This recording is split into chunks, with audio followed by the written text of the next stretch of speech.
Сіздерге бұл қартайғанның белгісі, бұл қалыпты нәрсе деп кім айтты?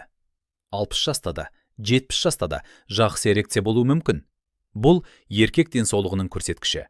Егер эрекцияның болмаса, бұл қартаю емес. Бұл денеңіздің дабылы. Тамырларыңыз сіздерге сигнал беріп жатыр. Бүгін мен, Мирас Ерланұлы, сіздерге эрекцияны емдеу кезінде 5 негізгі қателіктер туралы айтамын.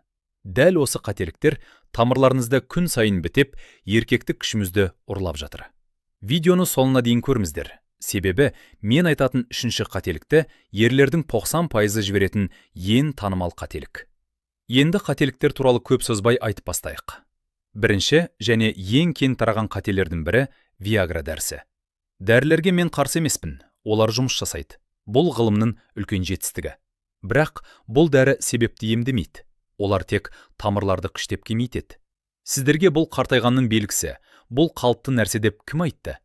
60 жаста да, 70 жаста да жақсы эрекция болуы мүмкін. Бұл еркек денсаулығының көрсеткіші. Егер эрекцияның болмаса, бұл қартаю емес. Бұл денеңіздің дабылы. Тамырларыңыз сіздерге сигнал беріп жатыр. Бүгін мен, Мирас Ерланұлы, сіздерге эрекцияны емдеу кезінде 5 негізгі қателіктер туралы айтамын. Дәл осы қателіктер тамырларыңызды күн сайын бітеп, еркектік күшімізді ұрлап жатыр. Видеоны соңына дейін көріңіздер. Себебі мен айтатын үшінші қателікті ерлердің 90% жіберетін ең танымал қателік. Енді қателіктер туралы көп созбай айтып бастайық. Бірінші және ең кең тараған қателердің бірі Viagra дәрісі. Дәрілерге мен қарсы емеспін, олар жұмыс жасайды. Бұл ғылымның үлкен жетістігі. Бірақ бұл дәрі себепті емдемейді. Олар тек тамырларды күштеп кеңейтеді. Миыңыз тез үйренеді. Дәрісіз жыныс қатынас жасай алмаймын деген қорқыныш пайда болады. Осы қорқыныш эрекцияны толық боқтап тастайды. Адреналин барлығын таны өшіреді. Нәтижесінде денеңіз сау, бірақ дәрісіз қауқарсыз болып қаласыз. Медицинада мұны сәтсіздік күту невроз деп атайды. Сондықтан дәрі ішпес бұрын міндетті түрде анализ тапсырып алыңыз. Мысалы, жүрек проблемасы болса, дәрі ішуге болмайды. Ол қауіпті жағдай туғызуы мүмкін. Ал алкогольмен ешқашан араластырмаңыз. Қан қысымы күрт түсіп, есімізден танып қалуыңыз әтпен мүмкін. Екінші қателік. Мен химиялық заттарды тұтынбаймын, тек табиғи нәрселерге жүгінемін. Интернетте миллиондаған жарнама бар. Мысалы, мүйіз тамыры, императордың сыры, иероглифпен жазылған неше түрлі қоспалар. Ішінде не бар десеңіз, жақсы жағдайда кептірілген шөп, плацебо. Ал жаман жағдайда осы табиғи капсулалардың ішінде сөлшерден тыс қосылған сильденафил болады. Қандай қоспалар шынымен жұмыс жасайды десеңіз? Дәріхананың өзінен тауып алатын мырыш, пикалинат немесе хелат түріндегі витаминдер. Олар тестостерон синтезі үшін қажет. Аргинин аминақышқылы, тамырларды кеңейтетін оксид азотын өндіреді. Қазақстанда тұратын ер адамдардың көпшілігінде жетіспейтін Д дәрумені болмаса, тестостерон ұйықтайды. Тәулігіне 5 грамм Д дәруменін ішу керексіз. Үшінші ең қауіпті қателік болып саналады. Ол тамырлар сигналын елемеу. Ер адам болмай тұр, шаршадым шығармын деп ойлайды. Дәрі сатып алады, мәселе шешілді деп ойлайды. Шынына келгенде, сіз тек жанып жатқан үйдің дабылын өшіріп тастадыңыз. Еркектік мүше жүрегіміздің барометрі. Медицинада бұл дәлелденген факт. Мүшеге баратын артериялар өте жіңішке 1-2 мм, ал жүрек артериялары 3-4 мм. Тамырларыңыз холестеринмен бітеле бастаса, тығым алдымен жіңішке жерде болады. Алдымен эрекция бұзылады. Содан кейін сол тығым жүрек артериясын жауып, инфаркт болады. Яғни эрекцияның бұзылуы бұл болашақ инфаркттың алғашқы белгісі. Сол үшін 3 анализ тапсырыңыз. Толық липидтік профиль. Жаман холестерин деңгейін көрсетеді. Гликерленген гемоглобин. 3 айдағы орташа қант деңгейін көрсетеді. Гомоцистеин. Тамырлардың іштен тотығуын көрсетеді. Осы 3 анализ инфаркт емінен арзан. Таңертең аш қарынға тапсырыңыздар. Төртінші қателік. Қазіргі заманның ауруы телефон. Телефонды алып, ересектерге арналған сайт ашасыз. 1 минутта дофамин дозасы дайын. Оның ерлермен қандай байланысы бар деп ойлайсыз? Ми икемді орган. Егер жылдар бойы жасанды суперстимулға үйренсе, жылдам, жарқыраған, мінсіз сурет. Ми сол деңгейге дағдыланады. Содан кейін нақты әйелмен болғанда мида жарылыс болады. Рецепторлар керең болып қалады. Оны порно-индукцияланған эрекция дисфункциясы деп атайды. Бұл мүшенің ауруы емес, дофаминдік жүйенің күйіп кетуі. Емдеу әдісі кемінде 21 күн толық бас тарту. ми аш қалады. 3 аптадан кейін қарапайым қол ұстасу эмоция тудырады. 5-ші қателік. Кегель жаттығуларын дұрыс жасамау. Бұл туралы ешкім айтпайды. Эрекция – бұл қан. Бұлшықет қанды ұстайды. Демек, бұлшықетті жаттықтыру керек. Қазіргі кезде ер адамдардың көпшілігінде жамбас түбі бұлшықеттері спазм күйінде, гипертонуста болады. Сіз күн бойы офисте отырасыз. Жамбасыңызды еріксіз сығып аласыз. Жамбасыңыз тәуліктің 24 сағаты сығылған жұдырық тәрізді болады. Кегель жаттығуын жасаған кезде осы жұдырықты одан сайын қатайтасыз. Спазмданған бұлшықет артериялар мен жүйкелерді қысы, қан өтпейді. Эрекция нашарлайды. Сіздің жаттығуымыз қысу емес, керісінше босату.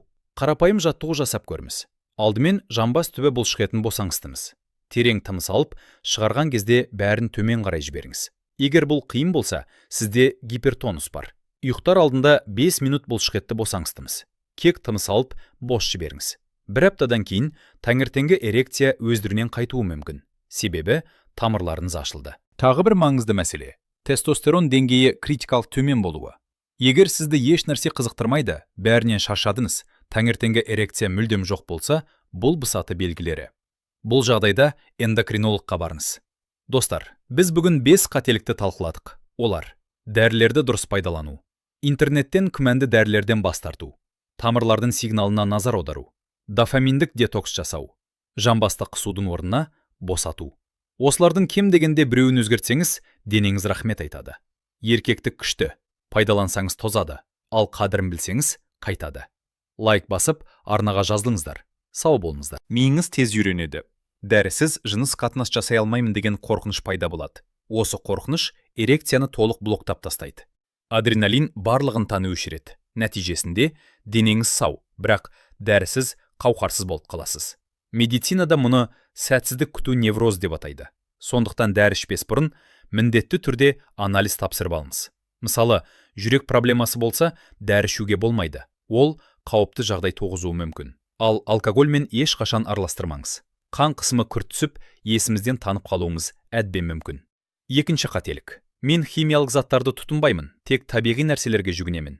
Интернетте миллиондаған жарнама бар. Мысалы, мүйіз тамыры, императордың сыры, иероглифпен жазылған неше түрлі қоспалар. Ішінде не бар десеміз, жақсы жағдайда кептірілген шөп, плацебо. Ал жаман жағдайда осы табиғи капсулалардың ішінде сөлшерден тыс қосылған сильденафил болады. Қандай қоспалар шынымен жұмыс жасайды десеңіз?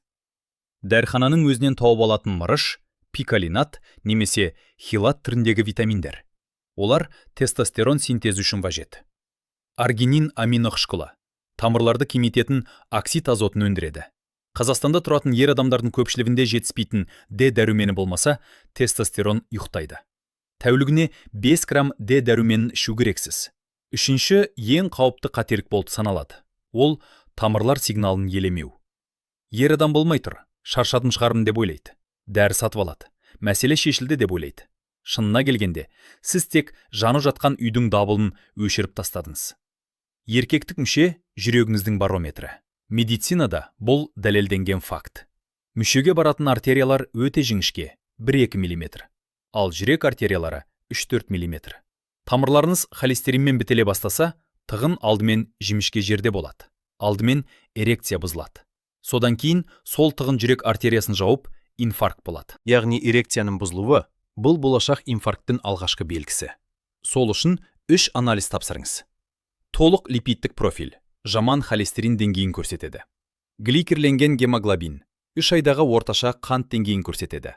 Гомоцистеин тамырлардың іштен тотығуын көрсетеді. Осы 3 анализ инфаркт емінен арзан. Таңертең аш қарынға тапсырыңыздар. 4-ші қателік. Қазіргі заманның ауруы телефон. Телефонды алып, ересектерге арналған сайт ашасыз. 1 минутта дофамин дозасы дайын. Оның ерлермен қандай байланысы бар деп ойлайсыз? Ми икенді орган. Егер жылдар бойы жасанды суперстимулге үйренсе, жылдам, жарқыраған, мінсіз сурет, ми сол деңгейге дағдыланады. Содан кейін нақты әйелмен болғанда мида жарылыс болады. Рецепторлар керең болып қалады. Оны порно-индукцияланған эрекция дисфункциясы деп атайды. Бұл мүшенің ауруы емес, дофаминдік жүйенің күйіп кетуі. Емдеу әдісі кемінде 21 күн толық бас тарту. Ми аш қалады. 3 аптадан кейін қарапайым қол ұстасу эмоция тудырады. 5-ші қателік. Кегел жаттығуларын дұрыс жасамау. Бұл туралы ешкім айтпайды. Эрекция – бұл қан. Бұлшықет қанды ұстайды. Демек, бұлшықетті жаттықтыру тұру керек. Қазіргі кезде ер адамдардың көпшілігінде жамбас түбі бұлшықеттері спазм түйінге, гипертонуста болады. Сіз күн бойы офисте отырасыз, жамбасыңызды еріксіз сығып аласыз. Жамбасыңыз тәуліктің 24 сағаты сығылған жұдырық тәрізді болады. Кегел жаттығуын жасаған кезде осы жұдырықты одан сайын қатайтасыз. Спазмданған бұлшықет артериялар мен жүйкелерді қысы, қан өтпейді, эрекция нашарлайды. Сіздің жаттығуымыз қысу емес, керісінше босату. Қарапайым жаттығу жасап көріңіз. Алдымен жамбас түбі бұлшықетін босаңсытыңыз. Терең тыныс алып, шығарған кезде бәрін төмен қарай жіберіңіз. Егер бұл қиын болса, сізде гипертонус бар. Ұйықтар алдында 5 минут бұлшықетті босаңсытыңыз. Кек тыныс алып, бос жіберіңіз. Бір аптадан кейін таңертеңгі эрекция өздігінен қайтуы мүмкін. Себебі тамырларыңыз ашылды. Тағы бір маңызды мәселе тестостерон деңгейі критикалық төмен болуы. Егер сізді еш нәрсе қызықтырмайды, бәрінен шаршадыңыз, таңертеңгі эрекция мүлдем жоқ болса, бұл бысаты белгілері. Бұл жағдайда эндокринологқа барыңыз. Достар, біз бүгін 5 қателікті талқыладық. Олар: дәрілерді дұрыс пайдалану, интернеттен күмәнді дәрілерден бас тарту, тамырлардың сигналына назар аудару, дофаминдік детокс жасау, жамбасты қысудың орнына босату. Осылардың кем дегенде біреуін өзгертсеңіз, денеңіз рахмет айтады. Еркектік күшті пайдалансаңыз тозады, ал қадірін білсеңіз қайтады. Лайк басып, арнаға жазылыңыздар. Сау болыңыздар.